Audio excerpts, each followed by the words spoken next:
الحمد لله رب العالمين والعاقبة للمتقين والصلاة والسلام على سيد الرسل وخاتم النبيين وآله وأصحابه أجمعين. أما بعد، فأعوذ بالله السميع العليم من الشيطان الرجيم من همزه ونفخه ونفثه. يا أيها الإنسان ما غرك بربك الكريم الذي خلقك فسواك فعدلك في أي صورة ما شاء ركبك كلا بل تكذبون بالدين. اے انسان، تجھے تیرے عزت والے رب کے متعلق کس چیز نے دھوکہ دیا؟ جس نے تجھے پیدا کیا، بہت خوبصورت اور ٹھیک ٹھاک بنایا، جون سی صورت میں اس نے چاہا تمہیں جوڑا. خبردار، بلکہ تم بدلے کے دن کو، بدلے کو جھٹلاتے ہو. قرآن مجید سے دوری کے اسباب. قرآن مجید سے دوری کا مطلب ہے کہ ہماری عملی زندگی اللہ کے اس دستور اور قانون کے مطابق نہیں گزر رہی. قرآن مجید چونکہ اللہ کا کلام ہے، یہ اللہ کا قانون اور دستور ہے. اللہ نے یہ کتاب انسانوں کی ہدایت کے لیے بھیجی ہے، اور اس وقت اللہ رب العزت کے ساتھ تعلق قائم کرنے کا یہ ایک سب سے بنیادی ذریعہ ہے.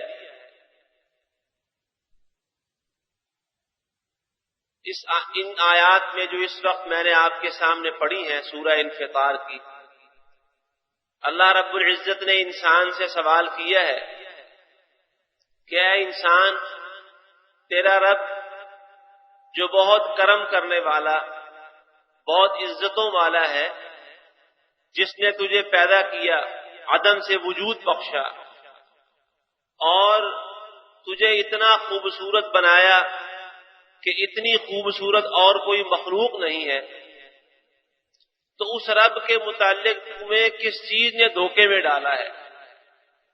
تم اس رب سے بیگانگی اختیار کیے ہوئے ہو، تم اس رب سے اپنا تعلق توڑے ہوئے ہو، تم اس رب سے دوری اختیار کیے ہوئے ہو. تو آخر اس کی وجہ کیا ہے؟ حالانکہ اس نے تمہیں پیدا کیا، تمہارے اوپر اس کا سب سے بنیادی اور پہلا احسان یہ ہے کہ اس نے تمہیں پیدا کیا ہے، تمہیں عدم سے وجود بخشا ہے، اور پیدا بھی اس خوبصورت طریقے سے کیا کہ اس سے زیادہ خوبصورتی کا اور کوئی معیار ہو ہی نہیں سکتا. تو اس اللہ کے تم پر احسانات تو بے انتہا ہیں اور بے پایہ احسانات ہیں. اس رب سے تم دوری اختیار کیے ہوئے ہو. آخر وہ کون سی چیز ہے جس نے تمہیں اس رب سے دور کر دیا ہے؟ آخر وہ کون سی بات ہے جو تمہیں تمہارے رب سے بیگانگی پر آمادہ کیے ہوئے ہے؟ وہ بات کیا ہے؟ کوئی بات نہیں. اللہ نے اس کی نفی کر دی. کلا، ہرگز نہیں، کوئی چیز نہیں. اس کائنات کے اندر انسان جس طرف بھی نگاہ اٹھائے، ہر چیز اسے اس کائنات کے خالق کی طرف دعوت دے رہی ہے. اور اللہ قرآن میں ارشاد فرماتا ہے وَفِي الْأَرْضِ آيَاتٌ لِّلْمُوقِنِينَ، زمین میں یقین کرنے والوں کے لیے بہت ساری نشانیاں ہیں. انسان زمین پر غور کرے، آسمان کی طرف نگاہ اٹھائے، انسان جس طرف بھی دھیان کرے، ہر چیز میں وفی کل شیء آیۃ تدل علی انہ واحد، ہر چیز انسان کو اللہ کی وحدانیت کی دعوت دے رہی ہے. ہر چیز انسان کو اللہ کی پہچان اور اس کے کمالات کی پہچان کی طرف بلا رہی ہے. تو اللہ کا سوال یہ ہے کہ آخر کون سی چیز ہے جس نے تمہیں دھوکہ دیا اور تم اپنے رب سے دور ہوئے بیٹھے ہو؟ وہ بات کیا ہے؟ کہ اللہ، کوئی بات نہیں. کوئی ایسی چیز نہیں جو انسان کو اب اس کے رب سے دور کر رہی ہو۔ ہاں اصل بات کیا ہے، بل تکذبون بالدین کو جھٹلائے ہوئے ہو، جو اللہ نے ایک بدلے کا دن مقرر کیا ہے، تم اس دن پر ایمان نہیں رکھتے، اس دن پر یقین نہیں رکھتے۔ اس دن پر ایمان نہ لانا، اس دن پر یقین نہ کرنا تمہیں تمہارے رب سے دور کیے ہوئے ہے۔ اس آیت سے یہ بات ہم سمجھ سکتے ہیں کہ جو لوگ اللہ کی کتاب سے دور ہیں، اصل میں وہی اللہ سے دور ہے، کیونکہ اللہ کے اور بندوں کے درمیان اگر کوئی واسطہ ہے تو اللہ کی کتاب ہے قرآن مجید۔ اللہ قرآن میں کیا ارشاد فرماتا ہے، وَاعْتَصِمُوا بِحَبْلِ اللَّهِ جَمِيعًا، اللہ کی رسی کو مضبوطی کے ساتھ تھام لو۔ اللہ کی رسی کیا ہے؟ رسول اللہ صلی اللہ علیہ وآلہ وسلم نے ارشاد فرمایا کہ یہ قرآن مجید تم میں اللہ کی مضبوط رسی ہے، اور آپ نے مثال دے کر سمجھایا، اس قرآن مجید سے تعلق قائم کرنے والا، یعنی اس کی تلاوت کرنے والا، اس کو سمجھنے والا، اس پر عمل کرنے والا اور اس کی آگے دعوت دینے والا انسان جو قرآن مجید سے تعلق قائم کر لیتا ہے، قرآن مجید کی تلاوت کرتا ہے، تو قرآن تو اللہ کی رسی ہے، اس کی بات اور اس کا معاملہ ایسے ہے جیسے آسمان سے رسی لٹک رہی ہے، رسی کا ایک سرا رحمان کے پاس ہے تو دوسرا سرا اس کے بندے کے پاس ہے۔ قرآن کے ساتھ تعلق رکھنے والا اصل میں اللہ کے ساتھ تعلق رکھنے والا ہے، جس نے قرآن سے تعلق توڑا اس نے اللہ سے تعلق توڑ لیا، جو قرآن مجید سے دور ہو گیا وہ اللہ سے دور ہو گیا ہے۔ تو جو اللہ سے دور رہنے والے، اللہ کے بارے میں دھوکے میں پڑنے والے ہیں، اللہ نے ان کے بارے میں فرمایا کہ اصل چیز جو انہیں اللہ سے دور ہٹانے والی اور دور کرنے والی ہے، اللہ سے بیگانہ بنائے ہوئے ہے، وہ آخرت پر ایمان نہ لانا ہے۔ تو آج یہاں ان آیات کی روشنی میں یہ نتیجہ نکالا جا سکتا ہے کہ جو لوگ اللہ کی کتاب سے دور ہیں آج، ان کے اسباب میں سے ایک بنیادی سبب آخرت پر ایمان میں کمزوری ہے۔ جس شخص کا اس بات پر ایمان اور یقین ہے کہ میں نے قیامت کے دن اللہ کے سامنے پیش ہونا ہے، اللہ کے حضور کھڑے ہونا ہے اور اکیلے نے کھڑے ہونا ہے، پوری زندگی کا وہاں حساب کتاب ہوگا، اللہ نے انسان سے سوالات کرنے ہیں، اور رسول اکرم صلی اللہ علیہ وسلم نے بھی فرمایا کہ جب تک اللہ کے سوالوں کا کوئی شخص بھی اطمینان بخش جواب نہیں دے لے گا، اللہ کے سامنے سے اپنے قدم نہیں ہٹا سکے گا، بلکہ زمین اس کے قدم نہیں چھوڑے گی۔ جس آدمی کو یہ یقین ہے کہ میرے اللہ کے سامنے کھڑے ہونا ہے، وہ آدمی اللہ سے دور نہیں رہ سکتا، لہذا وہ شخص قرآن سے بھی دور نہیں رہ سکتا۔ کیوں؟ اس دن اللہ کے سامنے پیشی کے لیے تیاری کیسے ہوگی؟ تیاری کہاں سے ہوگی؟ وہ اللہ کی کتاب سے ہوگی۔ اور اللہ کی کتاب کیا کہتی ہے؟ اما من خاف مقام ربہ ونہى النفس عن الہوى فإن الجنۃ ہی المأوى، جو اللہ کے سامنے کھڑا ہونے سے ڈر گیا اور اس نے اپنے نفس کو خواہشات سے روک لیا، اس کا ٹھکانہ تو جنت ہے۔ تو جس کو اللہ کے سامنے پیشی کا خیال ہے، جس کو ایمان اور یقین ہے کہ میں نے اللہ سے ملنا ہے، اللہ کے سامنے کھڑے ہونا ہے، وہ شخص قرآن سے دور نہیں رہ سکتا۔ جو آدمی اللہ پر ایمان، قیامت کے دن اللہ کے سامنے پیشی کے متعلق ڈاواں ڈول ہے، تذبذب کا شکار ہے، شکوک و شبہات کا شکار ہے، وہی شخص قرآن سے دور رہ سکتا ہے۔ اور آج ہم لوگوں نے جو اپنی زبان سے کہتے ہیں ہاں جی مرنا ہے، ہاں قیامت ہے، لیکن ہمارے عمل یہ بات ثابت کر رہے ہیں، ہماری عملی زندگی سے یہ بات معلوم ہوتی ہے کہ ہمیں اللہ کے سامنے پیش ہونے کا پورا یقین نہیں ہے۔ جس آدمی کو اللہ کے سامنے پیش ہونے کا یقین ہو، کیا وہ شخص اللہ کے حقوق میں کسی قسم کی کمی کوتاہی کر سکتا ہے؟ نہیں کر سکتا۔ جس آدمی کو اللہ کے سامنے پیشی کا یقین ہو، وہ آدمی بندوں کے حقوق میں کسی قسم کی کوتاہی کر سکتا ہے؟ کبھی نہیں کر سکتا۔ جو آدمی اس بات کو ذہن میں رکھتا ہے، جیسے رسول اللہ صلی اللہ علیہ وسلم نے فرمایا قیامت کے نفخے کا کہ اس دن پھونک ماری جائے گی، اس کا تذکرہ کرتے ہوئے رسول اللہ صلی اللہ علیہ وسلم نے کیا فرمایا؟ آپ نے فرمایا کہ اللہ نے ایک فرشتہ پیدا کیا ہے اسرافیل، جب سے اس کو پیدا کیا ہے اس کو اللہ نے وہ سور پکڑا رکھا ہے جس میں پھونک ماری جائے گی اور قیامت قائم ہو جائے گی۔ وہ ایک سینگ نما اللہ قرن ہے اور آپ فرماتے ہیں کہ جب سے اللہ نے اسے پیدا کیا ہے تب سے وہ قرن اپنے منہ کو لگائے بیٹھا ہوا ہے اور پیشانی جھکا کے انتظار کر رہا ہے کہ کب اللہ کی طرف سے مجھے حکم ملے میں اس کے اندر پھونک مار دوں۔ آپ فرماتے ہیں یہ تصور کہ وہ سینگ والا، وہ قرن والا فرشتہ، وہ قرن اپنے منہ کو لگائے بیٹھا ہے، یہ تصور مجھے دنیا کی زندگی پہ خوش نہیں ہونے دیتا۔ کیف انعم وصاحب القرن یلقمہ، میں کیسے دنیا کی زندگی پہ ریجھ سکتا ہوں، دنیا کی زندگی پہ مطمئن اور مسرور ہو سکتا ہوں، جبکہ مجھے پتا ہے کہ وہ قرن والا فرشتہ قرن اپنے منہ کو لگائے بیٹھا ہے۔ تو جس آدمی کو اللہ کے سامنے پیشی کا یقین ہے پورا، جو اس بات کا احساس رکھتا ہے کہ میرے اللہ کے سامنے پیش ہونا ہے، وہ شخص قرآن سے دور نہیں رہ سکتا، کیونکہ اسے پتا ہے کہ وہاں پیشی کے لیے جو چیز میرے کام آنے والی ہے وہ اللہ کی کتاب سے آنے والی ہے۔ اور اس رمضان کے حوالے سے اور قرآن کے حوالے سے تو خصوصی طور پر رسول اللہ صلی اللہ علیہ وسلم نے فرمایا کہ قیامت کے دن رمضان بھی سفارش کرے گا اور قرآن بھی سفارش کرے گا۔ قرآن کہے گا کہ اللہ میں نے اس کو رات کی نیند سے روکا، رات کے آرام سے روکا، یہ میرے ساتھ قیام کرتا رہا اور راتوں کو اٹھ کے میری تلاوت کرتا رہا، اے اللہ میں اس کے حق میں سفارش کرتا ہوں، اسے معاف فرما دے۔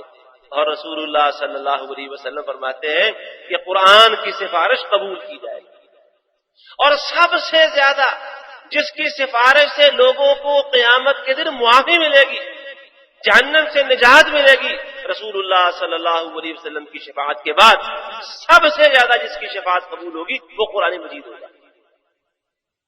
تو جو آدمی اللہ کی اس قیامت پر اور روز جزا پر ایمان رکھتا ہے وہ قرآن سے دور نہیں رہتا۔ تو آج اگر ہم لوگ اور ہمارے معاشرے کی اکثریت، مسلمانوں کی اکثریت قرآن سے دور ہے، اس کا ایک سبب، بنیادی سبب، وہ آخرت پر ایمان میں کمزوری ہے۔ عمر فاروق رضی اللہ عنہ نے اپنی انگوٹھی کے اندر جہاں نگینہ لگاتے ہیں وہاں یہ فقرہ لکھوایا ہوا تھا، کفا بالموت وعظا یا عمر، اے عمر تمہیں موت کا واعظ ہی کافی۔ اگر تمہیں مرنا یاد ہے کہ میں نے مرنا ہے، اور مرنے کے بعد کیا ہوگا؟ حساب کتاب شروع ہو جائے گا نا۔ مرنے کے بعد کیا ہوتا ہے؟ قبر میں حساب کتاب، قیامت کے دن حساب کتاب۔ تو اے عمر تمہیں موت کا واعظ کافی ہے۔ جس آدمی کو اپنی موت یاد ہے وہ آدمی کبھی بہکتا نہیں، وہ آدمی کبھی سیدھے راستے سے ہٹتا نہیں۔ تو آخرت پر ایمان یہ انسان کو قرآن کے قریب لاتا ہے، اور آخرت پر ایمان میں کمزوری انسان کو قرآن سے دور کر دیتا ہے۔ تو قرآن سے دوری کا ایک سبب یہ بھی ہے۔ قرآن مجید کو اللہ نے ذکر کہا ہے کہ یہ ذکر ہے، انا نحن نزلنا الذکر، ہم نے یہ ذکر نازل کیا ہے، اور یہ کہ ومن اعرض عن ذکری، جس نے میرے ذکر سے یعنی میری کتاب میرے دین سے منہ پھیر دیا۔ تو قرآن مجید ذکر ہے۔ قرآن ایک جگہ کیا کہتا ہے؟ یا ایھا الذین آمنوا لا تلہکم اموالکم ولا اولادکم عن ذکر اللہ، اے لوگوں جو ایمان لائے ہو، کہیں تمہیں تمہارے مال اور تمہاری اولادیں اللہ کے ذکر سے دور نہ کر دیں، غافل نہ کر دیں۔ اس آیت سے پتہ چلتا ہے دو اور سبب سامنے آتے ہیں جو چیزیں انسان کو اللہ کے ذکر سے یعنی قرآن سے دور کرنے والی ہیں۔ ایک مال اور ایک اولاد ہے۔ انسان مال میں پڑھ کر، مال کمانے میں، مال کے فتنے میں پڑھ کر انسان قرآن سے دور ہوتا ہے۔ آج کتنے لوگ ایسے ہیں جو اپنی کمائی کے اندر لگے ہوئے دن رات، لیکن اللہ کی طرف دھیان نہیں ہے، قرآن کی طرف دھیان نہیں ہے۔ بہت سارے لوگوں کو قرآن مجید پڑھنے کی فرصت ہی نہیں ہے، قرآن مجید سیکھنے کا ٹائم ہی نہیں ان کے پاس، حالانکہ یہ زندگی، یہ والی زندگی آمد برائے بندگی، زندگی بے بندگی شرمندگی، یہ زندگی تو ملی اس لیے کہ اللہ کی طرف دھیان کرے، اللہ کی طرف رجوع کرے، اللہ کی کتاب پڑھے، اللہ کا دین سیکھے اور سمجھے، لیکن ٹائم نہیں ہے، کاروبار سے فرصت نہیں مل رہی۔ صبح جاتا ہے، شام تک مشین کی طرح چلتا ہے، مؤذن پکار کے کہتا ہے اللہ اکبر اللہ اکبر، لیکن اس کے پاس ٹائم نہیں ہے، فرصت نہیں ہے۔ تو دوسری چیز جو انسان کو قرآن مجید سے دور ہٹانے والی وہ انسان کا مال ہے، انسان کا کاروبار ہے۔ انسان کاروبار میں پڑھ کے، کاروبار کے مسائل میں الجھ کر اور اپنے معاشی مسائل کے اندر پڑھ کے قرآن سے دور ہو رہا ہے۔ اور پھر اس میں اور بھی بات، کئی ایسے لوگ ہیں جو کاروباری ہیں، نمازیں پڑھتے ہیں، قرآن بھی پڑھتے ہیں، لیکن کاروبار اس طریقے سے نہیں کرتے جس طریقے سے اللہ کا ارشاد ہے۔ اللہ نے کاروبار کے لیے کچھ اصول بتائے ہیں، رسول اللہ صلی اللہ علیہ وسلم نے بھی کاروبار کے اصول بتائے ہیں، اس میں حلال اور حرام کو واضح کر دیا ہے، کون کون سے کاروبار جائز ہیں اور کون کون سے ناجائز ہیں، کون کون سے معاملات کرنے درست ہیں اور کون کون سے غلط ہیں، یہ بالکل صاف واضح کر دیا ہے۔ کتنے لوگ ایسے ہیں جو حج بھی کرتے ہیں، روزے بھی رکھتے ہیں، زکاتیں بھی دیتے ہیں، نماز پڑھتے ہیں، نمازی ہیں، اور چہرہ بھی ان کا ماشاءاللہ سنت رسول سے مزین، لیکن کاروبار کے اندر، معاملات کے اندر قرآن و سنت کی پیروی نہیں کرتے۔ کیسے وہ سمجھتے ہیں کہ عبادت الگ ہے اور تجارت الگ ہے، عبادت میں تو اللہ اور اس کے رسول کی مرضی چلے گی، لیکن تجارت میں ہماری اپنی مرضی چلے گی۔ بالکل وہی جواب جو قوم شعیب نے حضرت شعیب علیہ السلام کو دیا، یا شعیب اصلاتک تأمرک ان نترک ما یعبد آباؤنا او ان نفعل فی اموالنا ما نشاء۔ اے شعیب، یہ جو تمہاری دعوت ہے اور جو تم نماز پڑھتے ہو اور ہمیں بھی دعوت دیتے ہو کہ نماز پڑھو، کیا یہ تمہاری دعوت اور تمہاری نماز ہمیں اپنے کاروباروں میں اپنی مرضی کرنے سے باز کرتی ہے؟ یعنی ہم جس طرح چاہیں کاروبار نہیں کر سکیں گے؟ تمہاری نماز پڑھ کے، تمہاری دعوت قبول کر کے، تمہاری باتیں مان کر کیا کاروبار میں اپنی مرضی نہیں کر سکیں گے؟ پھر تو ہم تمہاری بات نہیں مانیں گے۔ قوم شعیب یہ کہتی تھی کہ کاروبار میں ہمیں اپنی مرضی کرنے کی اجازت ملنی چاہیے، پھر تمہاری بات پر کچھ اور کر سکتے ہیں، اور اگر ہم نے تمہاری دعوت قبول کر کے کاروبار میں اپنی مرضی نہیں کرنی، تمہاری مرضی چلے گی، پھر ہم تمہاری بات نہیں مانیں گے۔ آج لوگ کہتے ہیں کہ عبادت وہ تو اللہ اور اس کے رسول کی تعلیمات کے مطابق، لیکن تجارت ہماری اپنی مرضی کے مطابق ہے۔ حج کرتے ہیں، میں عرض کیا کہ ارکان اسلام کے اوپر عمل پیرا کر ہے، لیکن کاروباری طریقے، کاروباری لین دین، معاملات تجارتی، وہ سارے کے سارے اللہ اور اس کے رسول کی تعلیمات کے خلاف۔ تو دوسرا سبب جو انسان کو قرآن سے دور کرنے والا ہے وہ انسان کا مال ہے، انسان کا کاروبار ہے، انسان کا معاش ہے، جو انسان کو اللہ سے دور، قرآن سے دور کرتا ہے۔ اور اسی آیت کے اندر ایک اور بات بتائی کہ تمہاری اولادیں تمہیں اللہ کے ذکر سے، اللہ کی کتاب سے، قرآن سے دور نہ کرتے۔ اولاد بھی انسان کو، آج بہت ساری بے راہ رویاں کاروبار میں انسان میں اپنی اولاد کی وجہ سے آتی ہے، اولاد خواہشات کرتی ہے، شام کو گھر آتا ہے تو بچے اور بیگم صاحبہ مل کر ایک فہرست دیتے ہیں، جی اس مہینے ہمیں گھر کا یہ سامان چاہیے۔ اولاد سے محبت بڑی ہے، انکار نہیں کر سکتا، بیوی سے بڑی محبت ہے، انکار نہیں کر سکتا، لہذا اس فہرست کو پورا کرنے کے لیے، ان کی ڈیمانڈ پوری کرنے کے لیے وہ ایڑی چوٹی کا زور لگا دیتا ہے۔ اگر حلال سے ان کی یہ خواہشات پوری نہیں کر پاتا تو حرام کے ذریعے کرتا ہے۔ مجھے ایک بہت بڑے ریٹائرڈ آفیسر نے بتایا، سرکاری آفیسر نے، کہ اگر آدمی کی، جو ہمارے آفیسر ہیں سرکاری، ان کی بیویاں اور بچے سیدھے ہو جائیں تو رشوت، بدعنوانی اور حرام خوری آدھی سے بھی کم ہو جائے۔ جب گھر جاتے ہیں تو بیگم صاحبہ بچوں کے مشورے کے ساتھ ہر مہینے ایک لمبی فہرست کو دیتے ہیں، اس فہرست کا وہ انکار نہیں کر سکتا کہ بیگم صاحبہ کا فرمان ہے، آپ یہ سرکاری فرمان آ گیا میرے سامنے، اس کا انکار نہیں کر سکتا۔ تو اس کو پورا کرنے کے لیے پھر وہ ایڑی چوٹی کا زور لگاتا ہے، حلال سے پوری نہیں پڑتی تو حرام کی چوٹی کرتا ہے۔ یعنی اللہ کی کتاب ایک طرف، اللہ کا فرمان ایک طرف، رسول اللہ کی تعلیمات ایک طرف، اور بیگم صاحبہ کا بچوں کا فرمان ایک طرف۔ تو بچے، انسان کی اولاد اسے اللہ کے قرآن سے، اللہ کی تعلیمات سے دور کرتے ہیں، بچوں کی وجہ سے۔ ٹائم ہی نہیں، قرآن پڑھنے کا ٹائم نہیں، فرصت نہیں، کس وجہ سے؟ بچوں کی وجہ سے، بچوں کی وجہ سے ہے نا۔ انسان کاروبار کس کے لیے کرتا ہے؟ بچوں کے لیے، اولاد کے لیے کرتا ہے، ان کے بہتر مستقبل کے لیے کرتا ہے۔ اتنا الجھا ہوا ہے، اتنا مصروف ہے کاروبار کے اندر، بچوں کی ضروریات پوری کرنے کے اندر، کہ اسے ہوش ہی نہیں کہ اللہ کا فرمان کیا ہے، اللہ کے رسول صلی اللہ علیہ وسلم کی تعلیمات کیا ہے۔ تو قرآن سے دور کرنے والی اولاد بھی ہے، حالانکہ اللہ نے یہ بات بھی فرما دی ہے اور صاف کہہ دی مال اور اولاد کے حوالے سے، انما اموالکم واولادکم فتنہ، یاد رکھو تمہارے مال اور تمہاری اولادیں تمہاری آزمائش ہے۔ تمہیں مالوں کے ذریعے بھی آزمایا گیا ہے اور تمہیں اولادوں کے ذریعے بھی آزمایا گیا ہے۔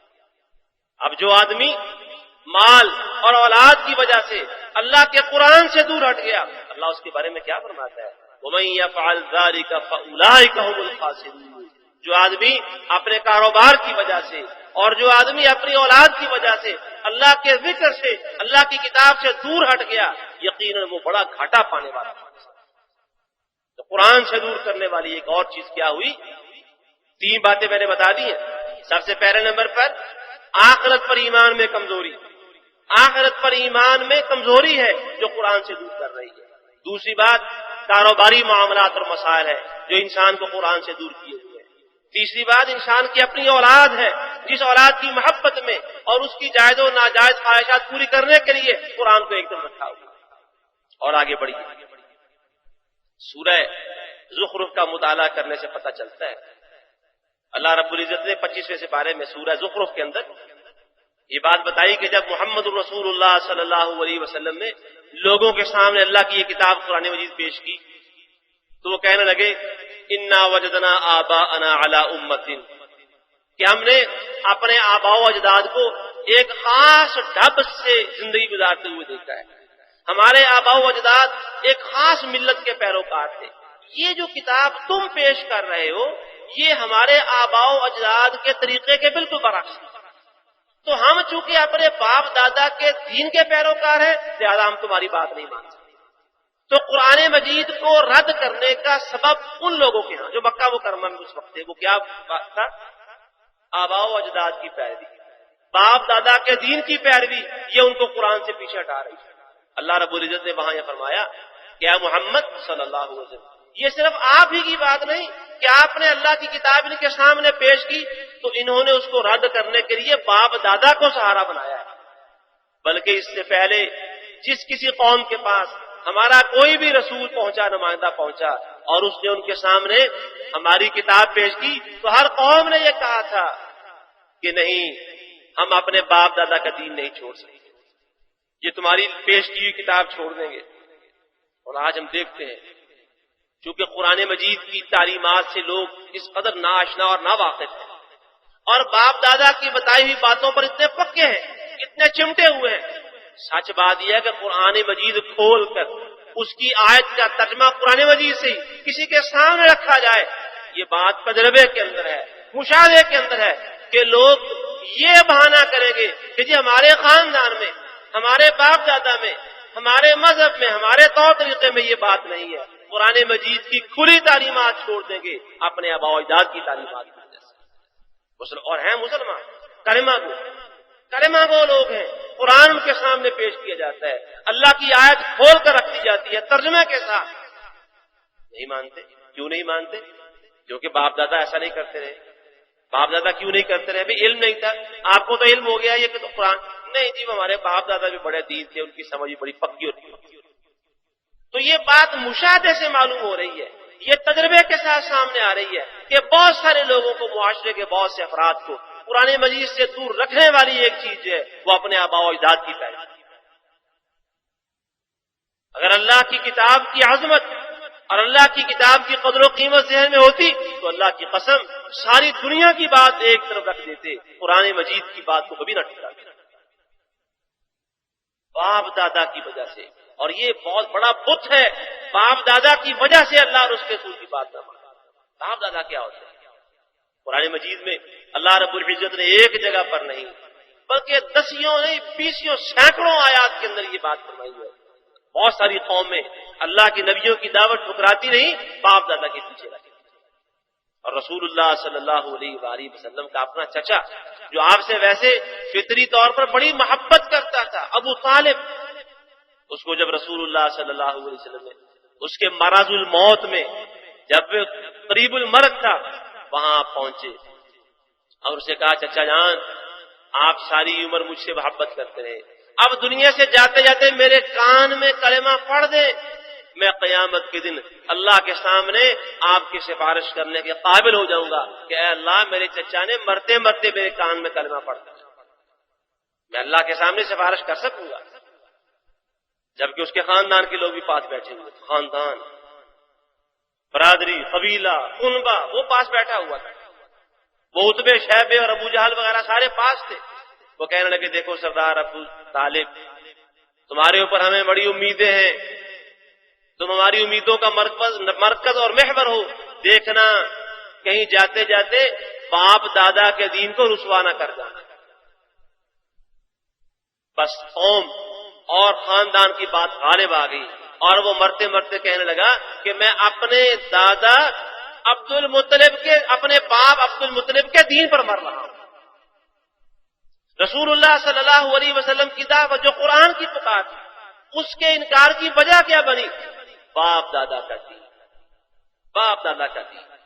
آج بہت سارے لوگ ہیں کلمہ کو لا الہ الا اللہ محمد رسول اللہ پڑھتے ہیں، لیکن چونکہ کبھی قرآن اور حدیث کی براہ راست تعلیمات سے سابقہ نہیں پڑا، بس جو خاندان کے اندر رسمیں چلی آ رہی ہیں، جو خاندان کے اندر روایات چلی آ رہی ہیں، معاشرے اور علاقے کے اندر جو کچھ دیکھا اپنی آنکھوں سے بچپن سے لے کر اور اسی میں جوان ہوئے، جب قرآن سامنے آتا ہے تو اجنبیت سے دیکھتے ہیں کہ یہ کون سا دین ہے، ہم نے تو اپنے آباء و اجداد میں ایسی بات کبھی نہیں سنی تھی. تو قرآن کی کھلی آیتیں، اللہ کے واضح احکام چھوڑ دیے جاتے ہیں محض باپ دادا کی تعریف کی وجہ سے. تو مشاہدے اور تجربے سے یہ بات سامنے آتی ہے کہ لوگوں کو قرآن سے دور کرنے والی ایک چیز وہ آباء و اجداد کی تعریف. اور اس کے بعد آگے چلیے 5ویں بات، خواہشات کی پیروی بھی انسان کو قرآن پر عمل کرنے سے روکتا ہے. خواہشات کی اتباع. اللہ رب العزت نے قرآن کے اندر یہ بات فرمائی، افرأیت من اتخذ الہہ ہوا، کیا تم نے وہ شخص دیکھا ہے جس نے اپنی خواہشات کو اپنا الہ بنایا ہوا ہے؟ حالانکہ الہ تو اللہ ہے اکیلا. انما الہکم الہ واحد لا الہ الا هو الرحمن الرحیم. تمہارا الہ تو بس ایک الہ ہے، اس کے سوا کوئی الہ نہیں. اور وہ الہ کون ہے؟ سارے جہانوں کا الہ، سارے جہانوں کا رب، خالق ارض و سما، وہ سب کا ایک الہ ہے.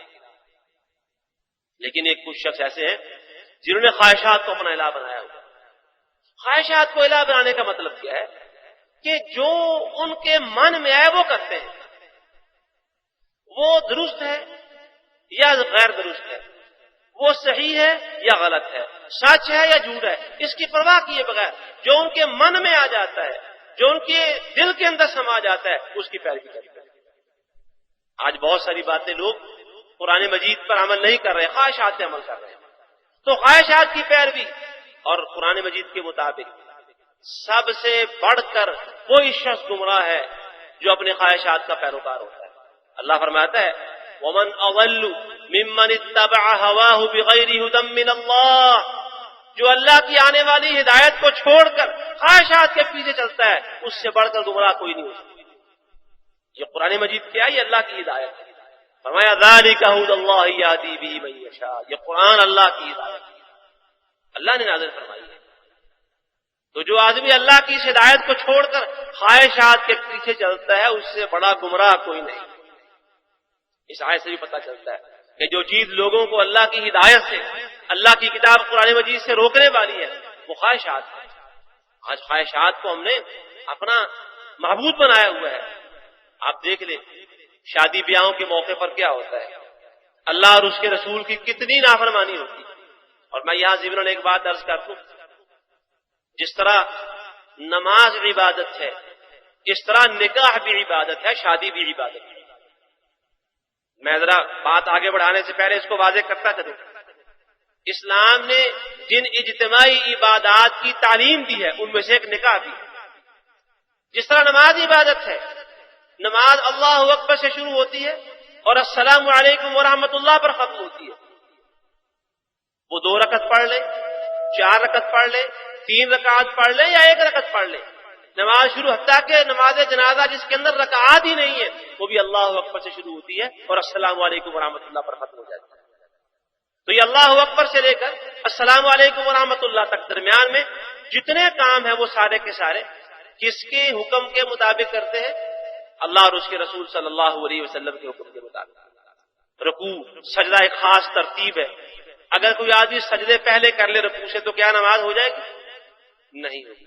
اتحیات پہلے پڑھ لے، درود شریف پہلے پڑھ لے، رکوع سجدے بعد میں کر لے، قیام کی حالت میں سورہ فاتحہ اور قراءت کرنے کی بجائے وہ دروشی شروع کر دے اور اتحیات میں جا کر وہ قراءت کرنے لگ جائے، کیا نماز ہو جائے گی؟ نہیں ہوگی۔ کیوں؟ اس لیے کہ نماز کو تو ہم عبادت سمجھتے ہیں نا سارے لوگ۔ جو نماز پڑھنے والے ہیں وہ سمجھتے ہیں کہ نماز عبادت ہے، لہذا اس میں اپنی مرضی نہیں چلے گی۔ شادی کو لوگ عبادت نہیں سمجھتے، اس لیے اپنی مرضی کرتے ہیں، حالانکہ نکاح بھی عبادت ہے اور اسلام کی اہم ترین بتائی ہوئی عبادات میں سے ایک ہے۔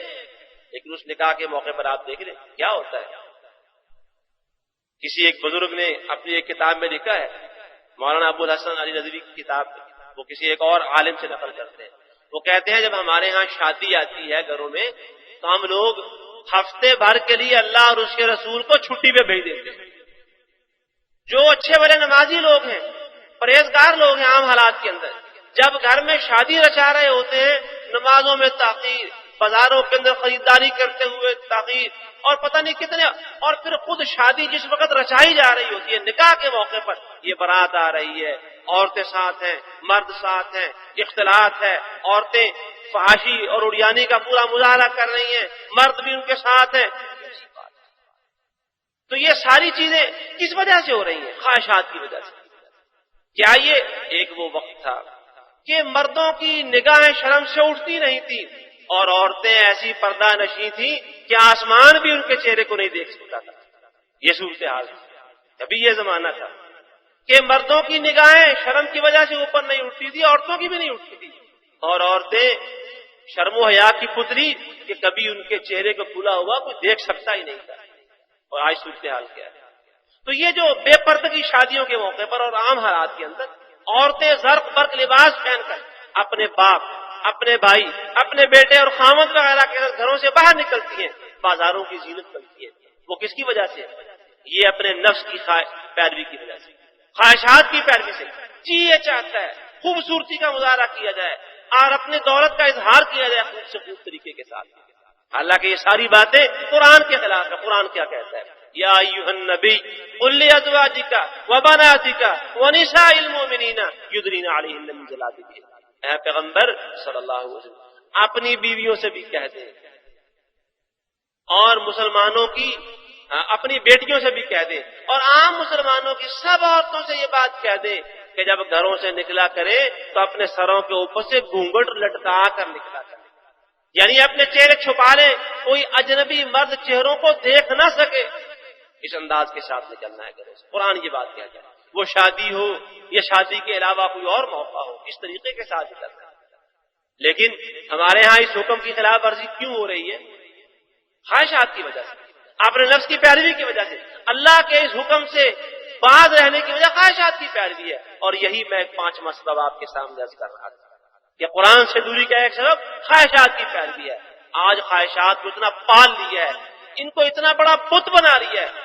آج بہت سارے لوگ ایسے ہیں جو اللہ کے فضل و کرم سے توحید خالص پر قائم ہے، شرک سے بچتے، جو شرک ہے نا کھلا شرک، شرک جری اور شرک اکبر جسے کہتے ہیں، اس سے بچتے ہیں، لیکن اللہ کی باتوں کے مقابلے میں اپنے نفس کی باتیں ضرور مانتے ہیں، اللہ کے حکم ایک طرف رکھ کر۔ آخر ذرا بتائیں مجھے ایک بات، جو یہاں بھی بہت سارے لوگ بیٹھے ہیں، اپنے چہروں پر ذرا وہ ہاتھ پھیر کے دیکھیں، آج تک چہرے سنت رسول سے صاف کس وجہ سے؟ کیا یہ نفس کی خواہشات نہیں ہے؟ خوبصورت نظر آنے کی خواہش کہ میں خوبصورت لگوں اور دیر تک بڑھاپے تک جوان بلکہ نوجوان نظر آؤں، ہر دوسرے تیسرے دن اس نوجوانی کے مظاہرے پر لگ جاتے ہیں، پیسہ بھی لگاتے ہیں، خواہشات اپنی پوری کر رہے ہیں۔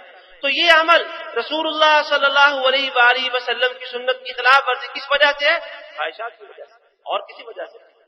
عورتیں اگر بے حجاب گھروں سے نکلتی ہیں تو خواہشات کی وجہ سے نکلتی ہیں، خواہش اندر انسان کے کروٹے لیتی ہے، اور جو اپنے چہرے کو سنت رسول سے آج تک سجا نہیں پائے اس کی وجہ خواہشات کی پیروی ہے۔ تو میں یہ عرض کر رہا تھا، یہ نفسانی خواہشات یہ پانچواں سبب ہے لوگوں کو قرآن سے دور کرنے کا۔ اگر انسان اپنے نفس کی پیروی نہ کرے، خواہشات کی پیروی نہ کرے، بلکہ اللہ کی باتوں کی پیروی کرے، تو پھر انسان کی زندگی بدل جائے۔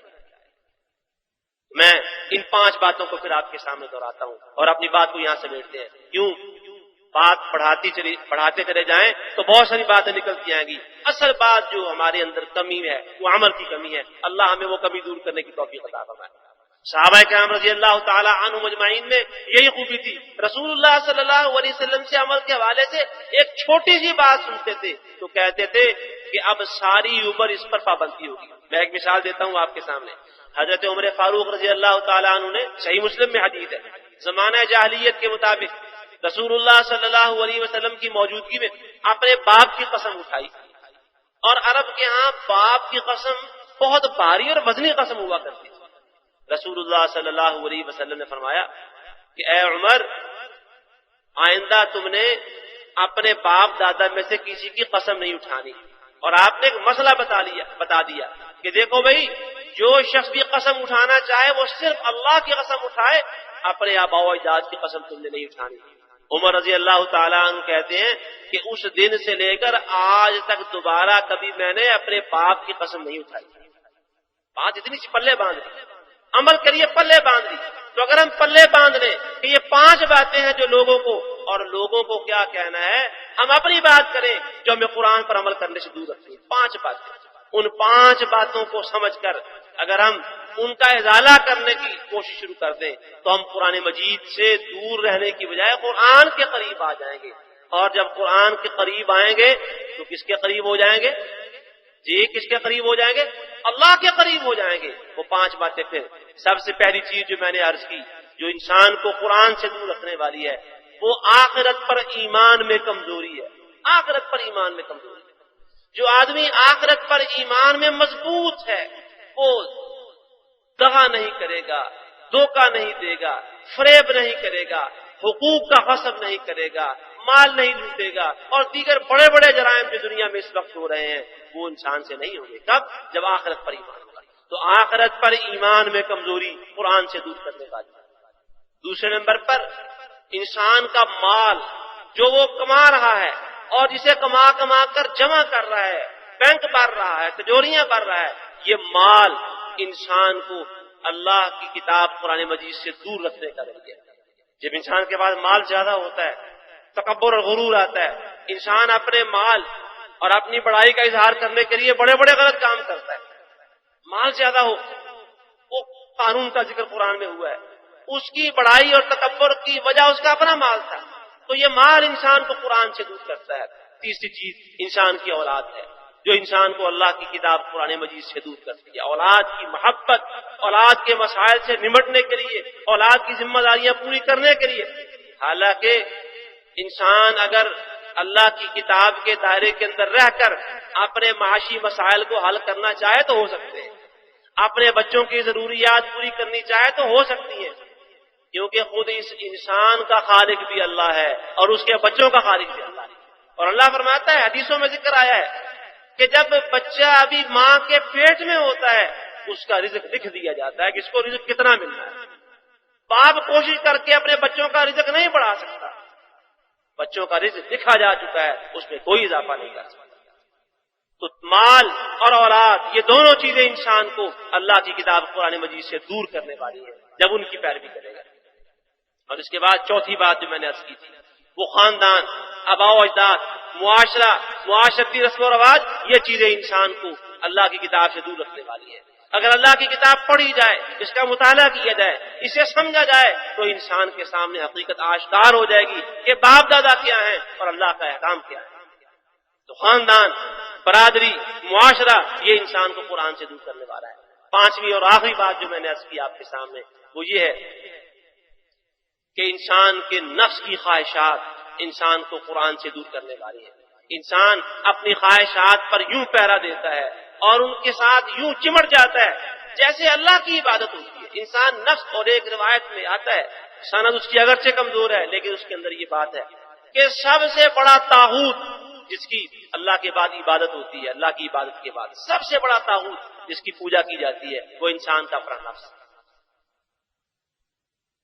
یعنی بتوں کی پوجا نہیں کرتے, قبروں کی پوجا پاٹ نہیں کرتے, زمانہ جاہلیت کی طرح کے طور طریقے نہیں اپناتے, لیکن خواہشات کی پیروی نہیں کرتے ہیں اور خواہشات کے پیچھے لگ کر قرآن سے دور ہو رہے ہیں. تو اللہ ہمیں ان 5 اسباب کا ازالہ کرنے کی توفیق عطا فرمائے, ہمیں آخرت پر ایمان میں مضبوطی نصیب فرمائے. جب یہ ایمان میں مضبوطی آ جائے گی۔ اسی طرح اولاد اور مال کے بارے میں جو قرآن کی ہدایات اور رہنمائی ہے اس کو سمجھنے اور اپنانے کی توفیق عطا فرمائے۔ جب یہ بھی سارے ہم کام کریں گے، اور اسی طرح باپ دادا کی باتوں کی حقیقت اور اہمیت کیا ہے، اللہ تعالیٰ ہمیں یہ بھی سمجھنے کی توفیق دے۔ جب یہ بات بھی انسان پر واضح ہو جائے، اور نفس کی خواہشات کی پیروی کا انجام کیا ہے، یہ نفس کی خواہشات انسان کو ہلاکت کے گہرے گڑھوں کے اندر پھینک دینے والی ہیں اگر انسان ان کو سمجھ جائے۔ جب یہ باتیں سمجھ میں آ جائیں گی کہ کتنے خطرناک راستے پر ہم لگے ہوئے ہیں، تو پھر قرآن سے دوری کی کوئی وجہ باقی نہیں رہے گی۔ ان سب باتوں کو چھوڑنا ہوگا۔